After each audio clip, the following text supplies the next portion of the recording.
ഉണ്ടാക്കാൻ പോകുന്ന ഒരു സ്നാക്കായിട്ടാണ്. അതിന് വേണ്ടിയിട്ട് ഞാനിവിടെ 2 കപ്പ് പച്ചരിയുടെ പൊടി, നൂൽപുട്ടൊക്കെ ഉണ്ടാക്കുന്ന പൊടി എടുത്തിട്ടുണ്ട്. അത് ഞാൻ ഇതുപോലത്തെ ഒരു കപ്പിൽ 2 കപ്പാണ് എടുത്തിരിക്കുന്നത്. 250 ml ഒരു കപ്പാണ്. ഈ പൊടിയിലേക്ക് ഞാൻ 1/2 ടീസ്പൂൺ മഞ്ഞൾപ്പൊടി ഇട്ട് കൊടുത്തിട്ടുണ്ട്. ടീസ്പൂൺ മുളക് പൊടിയാണ്, എരിവുള്ള മുളക് പൊടിയാണ്, അത് ഇട്ട് കൊടുത്തിട്ടുണ്ട്. പിന്നെ 1/2 ടീസ്പൂൺ കാശ്മീരി മുളക് പൊടി, 1 ടീസ്പൂൺ കരിഞ്ജീരകമാണ്, അത് ഇട്ട് കൊടുത്തിട്ടുണ്ട്. ഇതുള്ളവർ ഇത് ഇട്ട് കൊടുക്കുക. 1/2 ടീസ്പൂൺ കരിഞ്ജീരകം ഞാൻ ഇട്ട് കൊടുത്തിട്ടുണ്ട്. 1 ടേബിൾ സ്പൂൺ വെളുത്ത എള്ളാണ്. വെളുത്ത എള്ളില്ലാച്ചാൽ കറുത്ത എള്ള്, അത് ഇട്ട് കൊടുക്കാം. കുറച്ച് കായത്തിൻ്റെ പൊടി ഇട്ട് കൊടുക്കാം. 1/2 ടീസ്പൂൺ കായപ്പൊടി ഇട്ട് കൊടുക്കാം. ഇനി ഇതിലേക്ക് ആവശ്യത്തിനുള്ള ഉപ്പിട്ട് കൊടുക്കാം. ടേബിൾ സ്പൂൺ കടലപ്പരിപ്പാണ്. ഇത് ഞാൻ 2 മണിക്കൂർ കുതിർത്തി വെച്ചതാണ്, അത് ഇട്ട് കൊടുക്കാം.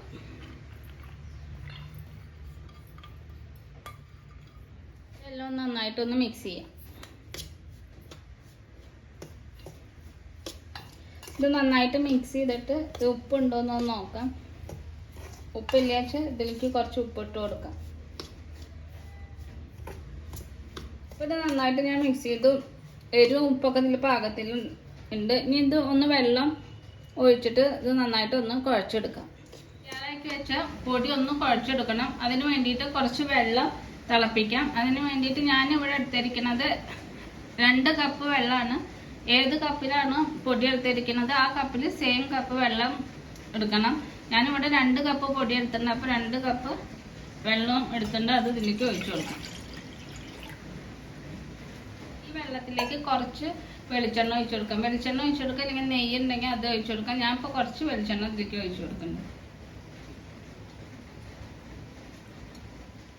ഒന്നില്ലെങ്കിൽ ഈ വെള്ളത്തിലേക്ക് ഡയറക്റ്റ് ആയിട്ട് പൊടി ഇട്ടിട്ട് കുഴക്കാം, ഇല്ലെങ്കിൽ പൊടിയിലേക്ക് വെള്ളം ഒഴിച്ചിട്ട് കുഴക്കാം. ഓരോരുത്തർക്ക് എങ്ങനെയാണ് സൗകര്യം അതിനനുസരിച്ചിട്ട് ചെയ്യാം. അപ്പോൾ വെള്ളം ഒന്ന് നന്നായിട്ടൊന്ന് വെട്ടി തിളക്കട്ടെ. വെള്ളം നന്നായിട്ട് തിളച്ചിട്ടുണ്ട്. ഇനി ഇതിലേക്ക് പൊടി ഇട്ടിട്ട് നന്നായിട്ടൊന്ന് മിക്സ് ചെയ്യാം. ഇപ്പോൾ പൊടി മുഴുവൻ ഇട്ടു. ഇനി ഇതൊന്ന് തീ ഒന്ന് കുറച്ച് വെച്ചിട്ട് വേണം മിക്സ് ചെയ്യാൻ. ഇനി ഇതൊന്ന് നന്നായിട്ടൊന്ന് മിക്സ് ചെയ്തെടുക്കട്ടെ. പൊടി ഇട്ടിട്ട് ഞാൻ നന്നായിട്ട് ഇത് മിക്സ് ചെയ്തു. ഇനി ഇത് കുറച്ച് നേരം ഒന്ന് അടച്ചു വെക്കാം. ഒരു 10 മിനിറ്റ് ഇതൊന്ന് അടച്ചു വെക്കാം. എന്നിട്ട് ചെറു ചൂടോട് കൂടിയിട്ട് ഇതൊന്ന് നന്നായിട്ടൊന്ന് കുഴച്ചെടുക്കണം. അപ്പോൾ ഒരു 10 മിനിറ്റ് അടച്ചു വെക്കാം. അപ്പോൾ ഇത് 10 മിനിറ്റ് കഴിഞ്ഞിട്ടുണ്ട്.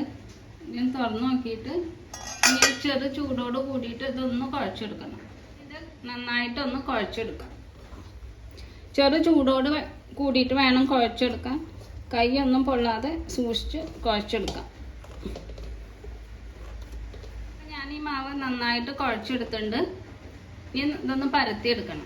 എടുക്കാൻ വേണ്ടിയിട്ട് ഒന്നില്ലെങ്കിൽ ഇതുപോലത്തെ വല്ല കവറും ഉണ്ടെങ്കിൽ അത് ഉപയോഗിക്കാം.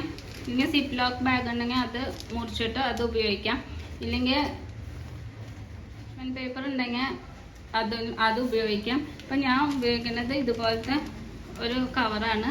ഇതിൽ കുറച്ച് എണ്ണ പരത്തിയിട്ട് ഇതൊന്ന് പരത്തിയെടുക്കാം. കുറച്ച് എണ്ണ ഒഴിക്കട്ടെ. കുറച്ച് മതി ഇതൊന്ന് പരത്തിയെടുക്കാൻ വേണ്ടിയിട്ട് ഉള്ള എണ്ണ. കുറച്ച് എണ്ണ ഒഴിച്ച് ഇതൊന്ന് സ്പ്രെഡ് ചെയ്യാം. ചെറിയ ബോൾസ് ആക്കി നമുക്ക് ആവശ്യമുള്ള വലിപ്പത്തിനുള്ള ബോൾസ് ആക്കി എടുത്തിട്ട് ഇതൊന്ന് മടക്കി ഇതൊരു കട്ടോരി വെച്ചിട്ട് ഷേപ്പാക്കി എടുക്കാം. തിന്നായിട്ട് വേണം ഇത് പരത്തിയെടുക്കാൻ വേണ്ടിയിട്ട്.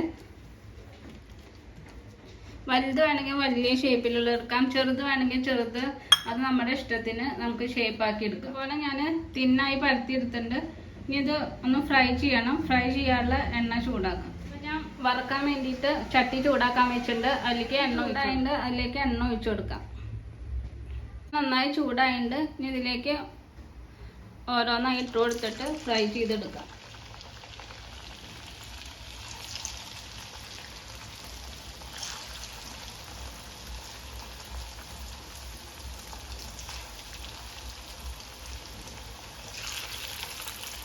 ഒരു മീഡിയം ഫ്ലെയിമിലിട്ടിട്ട് 2 ഭാഗം നന്നായി മറിച്ചിട്ടിട്ട് വേണം ഇത് ഫ്രൈ ചെയ്തെടുക്കാം. അപ്പോൾ ഇത് ആദ്യത്തെ ബാച്ച് ആയിട്ടുണ്ട്. ഇതുപോലെ ബാക്കിയുള്ളതും ഫ്രൈ ചെയ്തെടുക്കാം.